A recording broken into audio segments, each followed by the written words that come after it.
The Travels and Adventures of Little Baron Trump and His Wonderful Dog Bulger. Chapter 8, Part 8.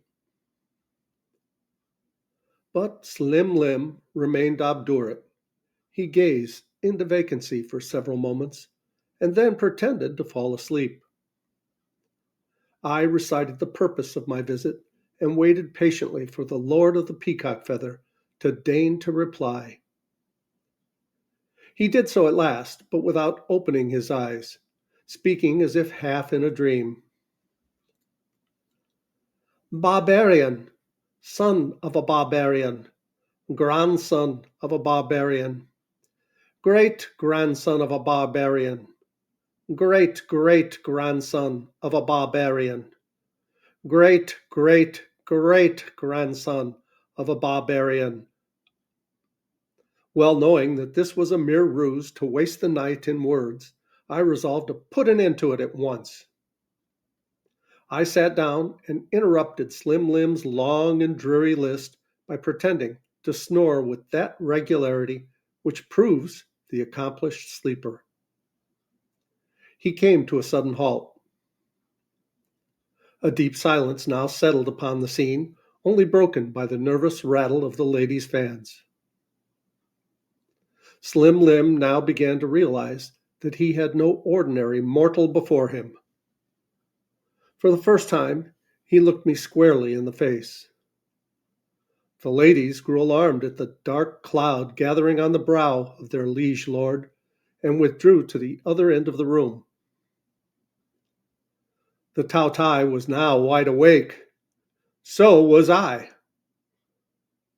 Bold, thoughtless, and ill-counselled stranger, he cried out, by the decree of the Child of the Sun, him of the sacred countenance, it is not lawful to punish a rash petitioner like thee, provided his prayer be one that may be granted.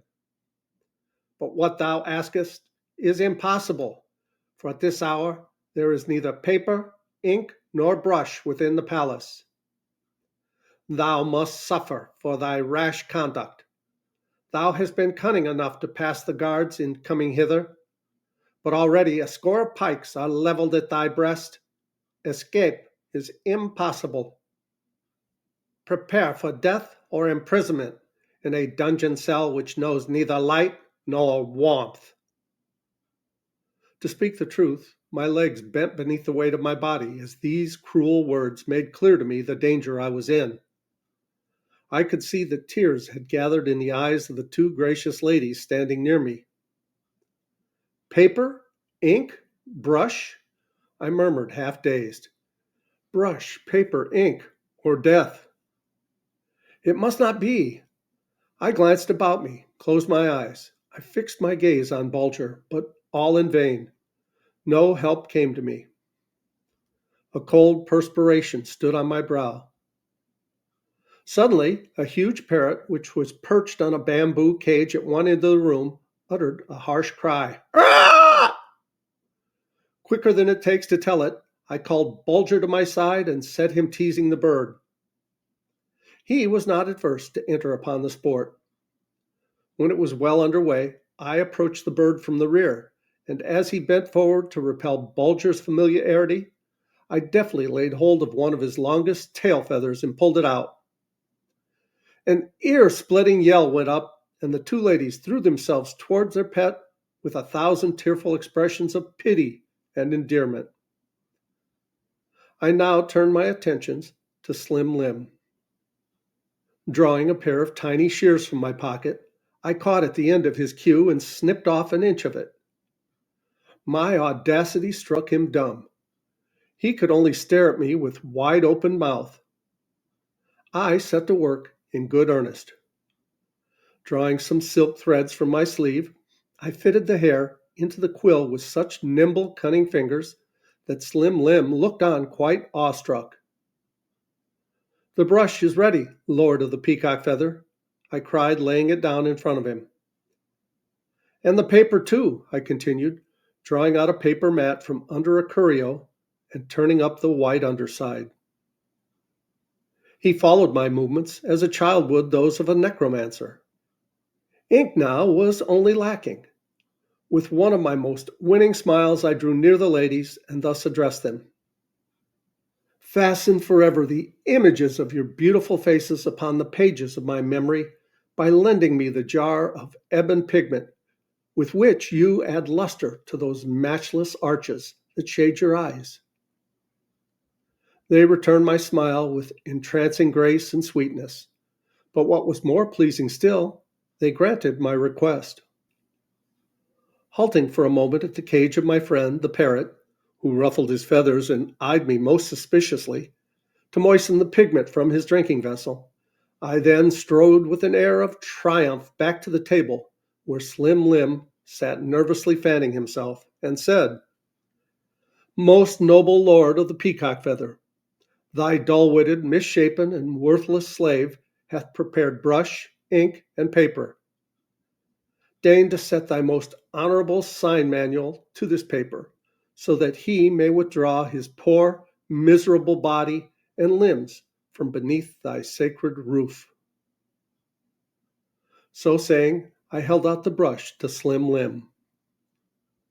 With trembling hands, he took hold of it and rapidly traced the mysterious characters which were destined to open every gate and unbar every door until I stood once more on shipboard bound for my native land. Folding up the precious document, I thrust it into my sailor's pouch. But while I was flushed with victory, Slim Lim showed only too plainly that he was nearly beside himself with chagrin and vexation. The ladies of his household approached him with most profound obeisance, and with loud and deep-drawn sighs at every step. But Slim Lim repulsed them in the rudest manner. He would have none of their sympathy, none of their pity or tender offices. They redoubled their efforts. Their sighs became more tender and louder. It was all in vain. Slim Lim was determined not to be propitiated.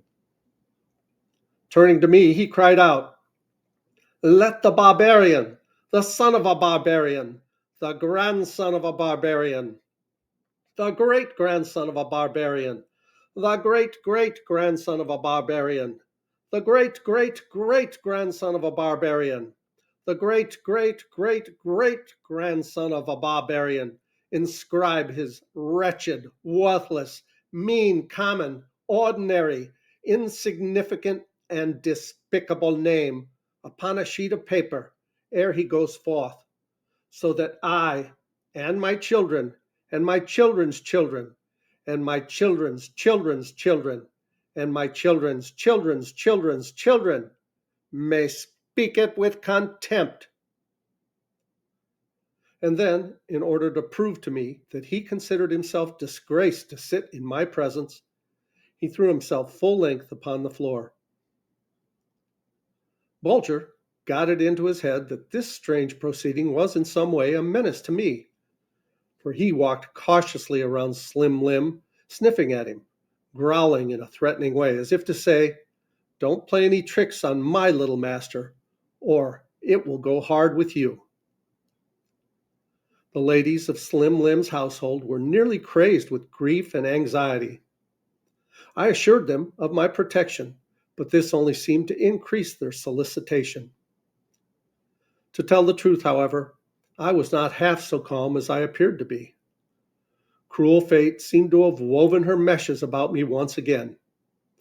Slim Lim, with deep cunning, had set another task for me which seemed so impossible of performance that he doubtless was already congratulating himself and applauding his own skillfully devised plan for holding me prisoner. He had demanded that I should write my name before going forth.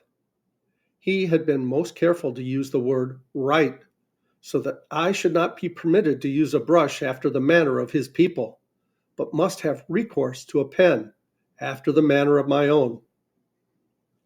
Feeling pretty confident in his mind that I would not have a pen in my possession, he had ground for flattering himself that I was still in his power.